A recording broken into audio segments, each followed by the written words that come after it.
Suicida! Suicida! Criminoso! Infame! Gritos assim cercavam-me de todos os lados. Onde os sicários de coração empedernido? Por vezes, enxergava-os de relance, escorregádios na treva espessa e, quando meu desespero atingia o auge, atacava-os, mobilizando extremas energias. Em vão, porém, esmurrava o ar nos paroxismos da cólera. Gargalhadas sarcásticas feriam-me os ouvidos, enquanto os vultos negros desapareciam na sombra. Para quem apelar? Torturava-me a fome, a sede me escaldava. Comezinhos fenômenos da experiência material patenteavam-se-me aos olhos. Crescera-me a barba, a roupa começava a romper-se com os esforços da resistência, na região desconhecida. A circunstância mais dolorosa, no entanto, não é o terrível abandono a que me sentia votado, mas o assédio incessante de forças perversas que me assomavam nos caminhos ermos e obscuros. Irritavam-me, aniquilavam-me a possibilidade de concatenar ideias. Desejava ponderar maduramente a situação, esquadrinhar razões e estabelecer novas diretrizes ao pensamento, mas aquelas vozes, aqueles lamentos misturados de acusações nominais, desnorteavam-me irremediavelmente. Que buscas, infeliz? Aonde vais, suicida? Tais objurgatórias, incessantemente repetidas, perturbavam-me o coração. Infeliz, sim, mas suicida? Nunca. Essas increpações, a meu ver, não eram procedentes. Eu havia deixado o corpo físico a contragosto. Livro Nosso Lar. Capítulo 2, Clarencio.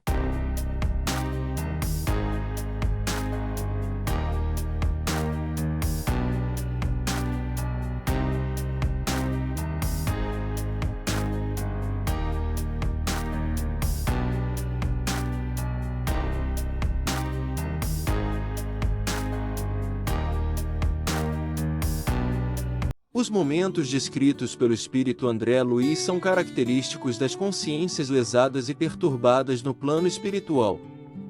É a lei divina operando no interior da casa mental. A justiça em nossa própria consciência. Onde os assassinos de coração endurecido, questiona ele.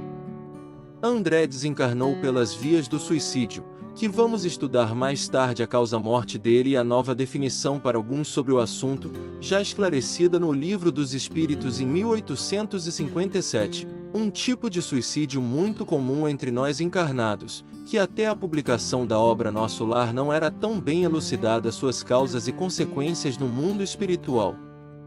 Não é uma novidade para quem estuda o Livro dos Espíritos. Na sua última e quarta parte, encontraremos que vícios e paixões nos transformam em suicidas, quando apressamos a morte, destruindo nossas reservas de energias biológicas, pouco a pouco. Pergunta 952. Comete suicídio o homem que perece vítima de paixões que ele sabia lhe haviam de apressar o fim, porém a que já não podia resistir, por havê-las o hábito mudado em verdadeiras necessidades físicas? Resposta: é um suicídio moral. Não percebes que, nesse caso, o homem é duplamente culpado? Há nele então falta de coragem e bestialidade, acrescidas do esquecimento de Deus. O Livro dos Espíritos, Allan Kardec. Está bem claro na resposta que a falta de vontade de mudar é grave para os que têm um vício e não lutam para se libertarem. O espírito consciente que está se destruindo pelos maus hábitos e não se esforçam para mudar é duplamente culpado. No livro Memórias de um Suicida, do espírito Camilo, da médium Ivone e do Amaral Pereira, há uma descrição semelhante à do André Luiz, pelo espírito Camilo, relatando estar ele em uma região espiritual sombria, e que era constantemente atacado por outras entidades acusadoras que lhe faziam agravar a sensação de dor e desespero. Ele chamava a região de Vale dos Suicidas, cujos moradores chamou-os de réprobos, que quer dizer condenados. O livro Memórias de um Suicida da médium Ivone do Amaral Pereira teve um processo de criação e publicação incomuns.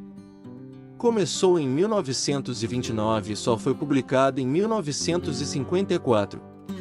Em 1944 Ivone foi entregar o livro na Federação Espírita Brasileira ao então examinador da FEB Manuel Quintão, que recusou a publicação do livro. Só estava recebendo livros mediúnicos do Francisco Cândido Xavier, pois haviam 200 livros para ele analisar. Ivone saiu da FEB acreditando que a sua obra era uma mistificação, resolvendo queimar o livro. Ao acender o fósforo para queimar, a voz do Dr. Bezerra de Menezes pediu que esperasse e guardasse a obra. Após algum tempo, o espírito do Leon Denis, apóstolo do Espiritismo, lhe aparece e revela que o livro estava incompleto, que iria reescrever a obra. Ivone foi novamente, após a conclusão, levar a obra ao presidente da FEB, Vantuil de Freitas, que relatou que a obra tem que ser datilografada. Como a Ivone não tinha condições de comprar uma máquina de escrever, guarda novamente a obra.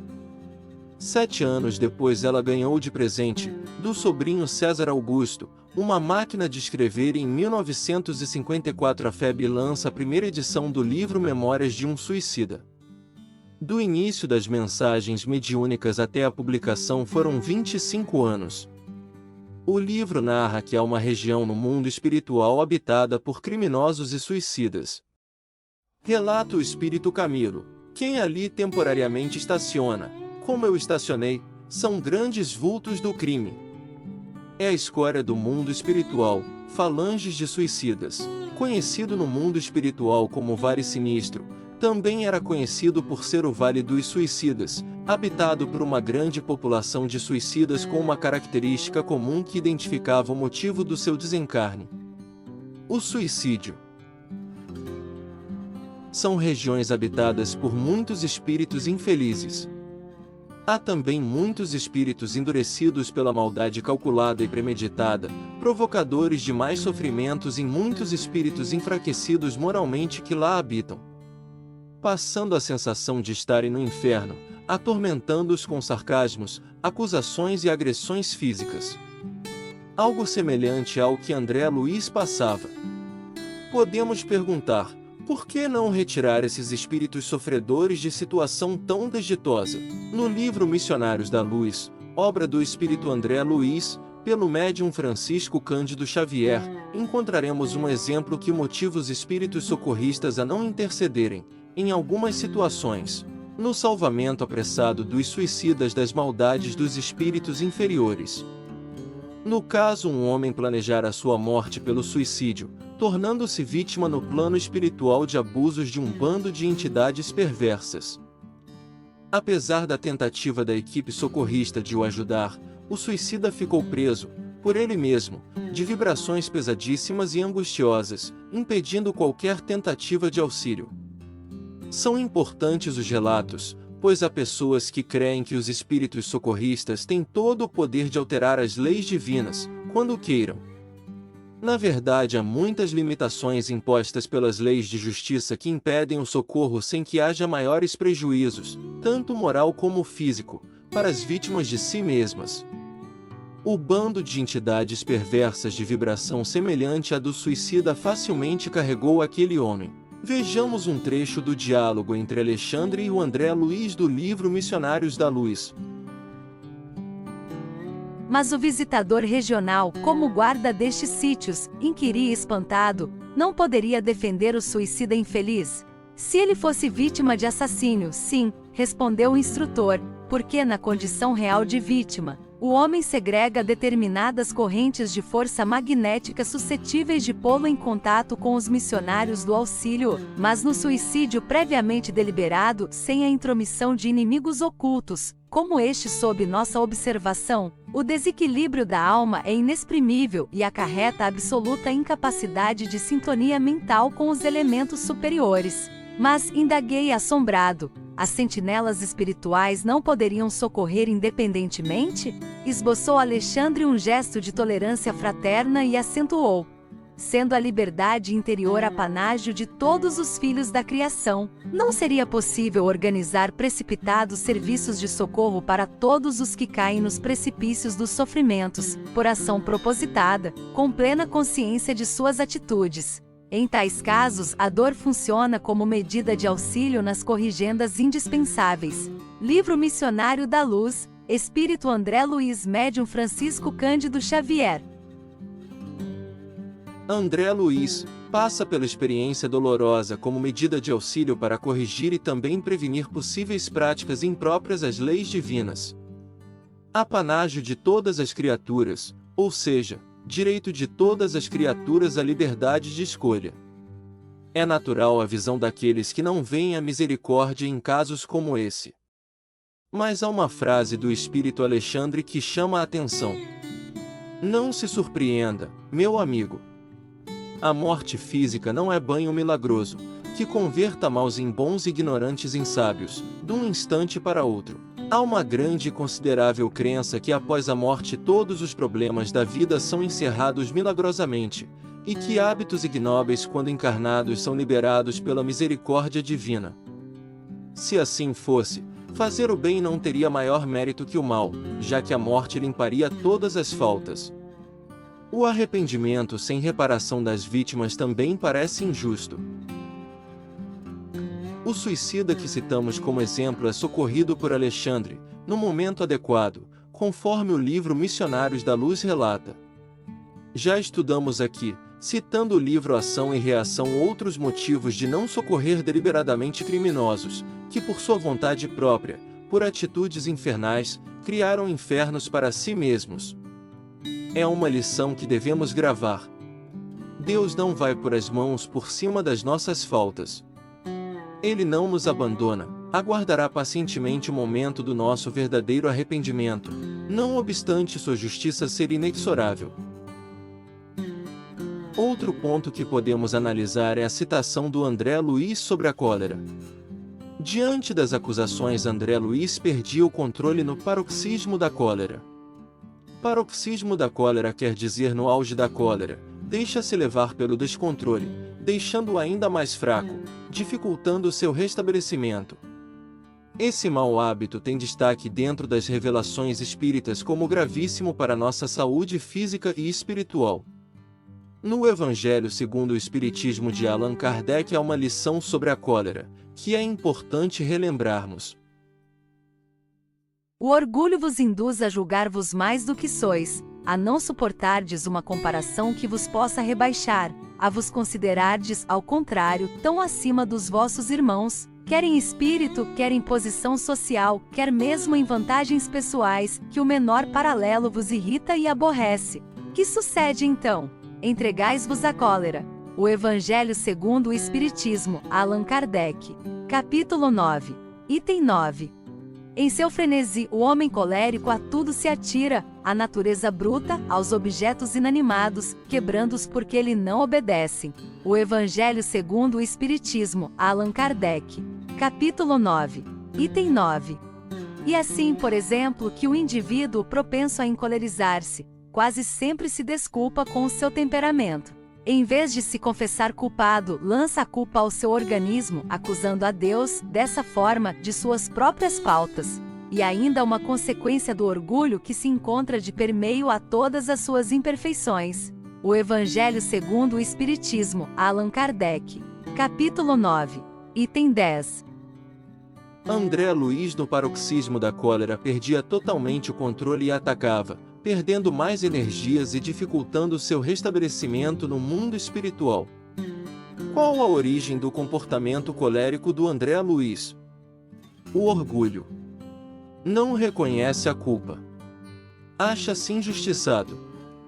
Quando retirado o véu que lhe encobria as suas faltas, no seu ponto de vista, tenta a fuga pela revolta. Parte para a agressão como único recurso que tem para tentar comprovar uma inocência impossível. Às vezes, cometemos delitos conscientes e quando descobertos no geral não aceitamos as acusações, partindo, pelo orgulho ferido, ao contra-ataque, ignorando que os atos foram nossos, ou usando como defesa atitudes violentas. Consequências do orgulho exteriorizado em atos coléricos. O livro Chico Xavier, A Sombra do Abacateiro, relata o episódio em que Chico Xavier foi questionado sobre a grande incidência de crimes na atualidade e sobre a pena de morte. Chico respondeu: Emmanuel costuma dizer que o criminoso é sempre um de nós que foi descoberto. A cólera e alguns outros comportamentos intempestivos são promotores de grandes perdas de energias, enfraquecendo o ânimo e o corpo, originando enfermidades diversas, agravando enfermidades já estabelecidas no corpo, seja o corpo biológico ou espiritual. Vamos ver no futuro que a causa principal da morte do André Luiz foi o seu comportamento colérico.